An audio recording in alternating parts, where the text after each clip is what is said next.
வணக்கம்ப்பா. இந்த முருங்கைப்பூ இருக்கு இல்லையா, முருங்கைப்பூவெல்லாம் பார்த்து கிடைக்கிறவங்க பறிச்சுக்கோங்க, கிடைக்காதவங்க இந்த சித்த மருந்து கடையில் வாங்கிக்கோங்க.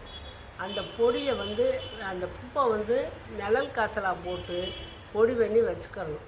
ஒரு டப்பாவில் அள்ளி காற்று போகாமல் வச்சுக்கிட்டு ஒரு ஸ்பூன் அதில் எடுத்து தேன் கலந்து காலையில் வெறும் வயிற்றுல இல்லாட்டி நைட்டு படுக்க போகும்போது ஏதாவது ஒரு நேரம், ஒரு நாளைக்கு ஒரு நேரம் தேன் கலந்து சப்பி சாப்பிட்டு வரும்போது இந்த 40 வயசுக்கு மேலே நான் எல்லாத்துக்கும் இந்த வெள்ளை எழுத்துன்னு வரும்.